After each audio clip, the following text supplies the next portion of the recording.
नमस्कार प्यारे बच्चों, आशा करता हूँ आप सब अच्छे होंगे। तो चलिए शुरू करते हैं। तो आज की हमारी वर्कशीट इंग्लिश की वर्कशीट होने वाली है। वर्कशीट नंबर है 125। Hello students, today is world soil day. Imagine if you had a bag full of toffees, would you eat them all in one day or eat slowly, keeping some for future.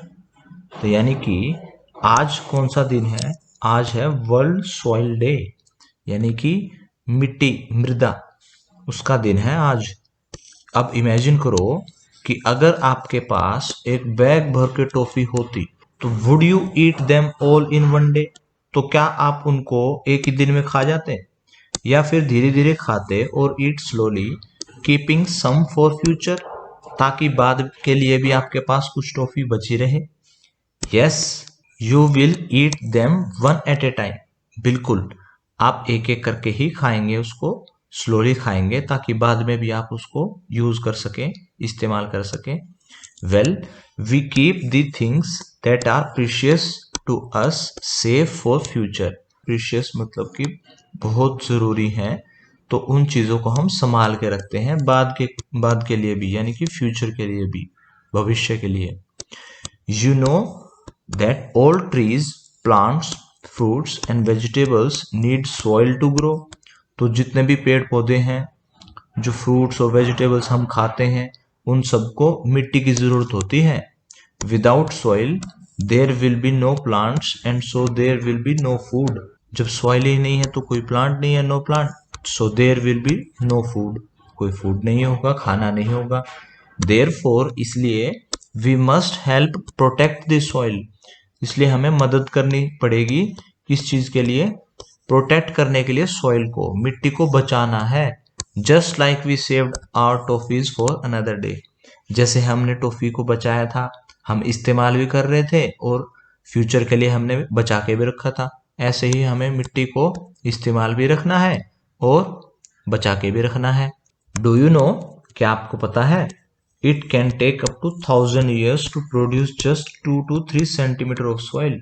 यानी कि बिल्कुल 2 से 3 centimetre जितनी परत बनाने के लिए मिट्टी की 1000 साल लग जाते हैं।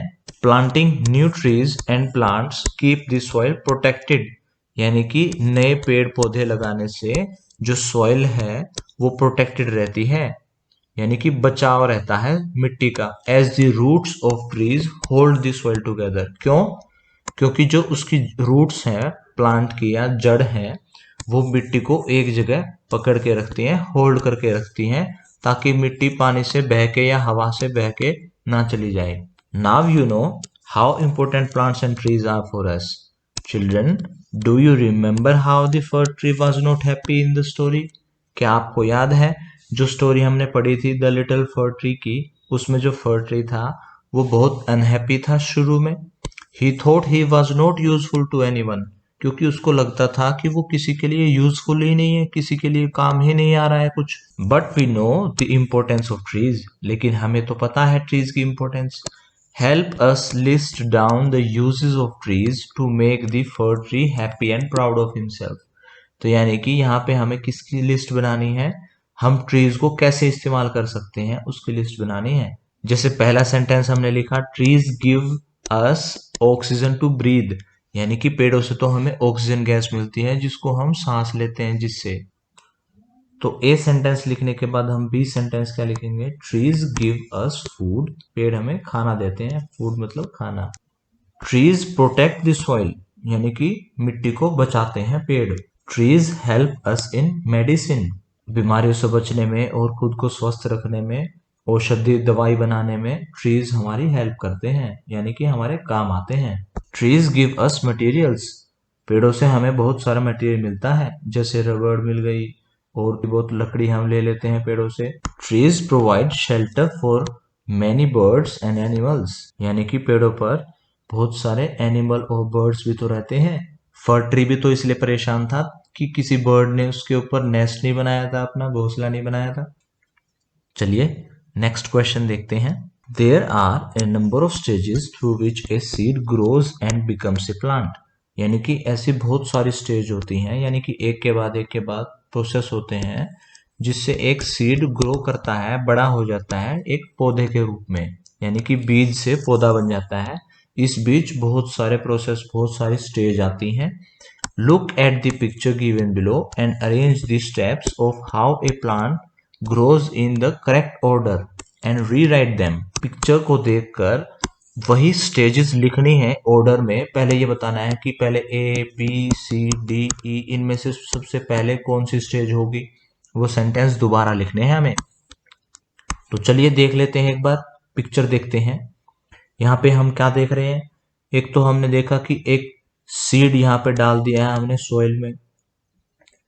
दूसरी पिक्चर में कुछ है ऐसा कि सीड सॉइल के अंदर है और हम वाटर दे रहे हैं और यहाँ से सनलाइट मिल रहा है। और तीसरी पिक्चर में यहाँ हम देख सकते हैं कि रूट्स ग्रो करना शुरू कर दिए हैं और प्लांट यहाँ पे ग्रो हो चुका है। और यहाँ हम देख सकते हैं कि प्लांट बड़ा हो गया है और उसके बाद प्लांट की पत्तियां और फूल निकल आए हैं यहाँ पर। तो चलिए इसको रीअरेंज करते हैं, यानी कि दोबारा ऑर्डर में लाते हैं इसको। तो सबसे पहला सेंटेंस क्या हो जाएगा, ए seed is planted in this soil. तो आप सबसे पहले ये वाला सेंटेंस लिखेंगे ई नंबर पर जो है। तो सबसे पहले ये वाला सेंटेंस आप लिखेंगे, ए seed is planted in this soil. उसके बाद है यहाँ पे वाटर और सनलाइट है, ये आ जाएगा हमारा water the seed regularly and put it out in the sunlight. ये वाला सेंटेंस हमारा यहाँ आ जाएगा। नेक्स्ट से जाएगी यहाँ पे, एक नया प्लांट ग्रो कर चुका है ना, एक नया प्लांट आ गया है, तो यहाँ पे हम ये लिखेंगे C a new plant comes out. तो सी वाला सेंटेंस हम यहाँ लिखेंगे, a new plant comes out. अब लिखेंगे a new plant starts to grow, यानी कि डी, ये आ जाएगा यहाँ पे डी। और उसके बाद क्या बच गया हमारा, ये बच गया हमारा A, leaves and flowers appear on the plant. तो सबसे बाद में आ जाएगा हमारा ए सेंटेंस, हम यहाँ लिख देंगे। ये सेंटेंस आपको दोबारा लिखने हैं।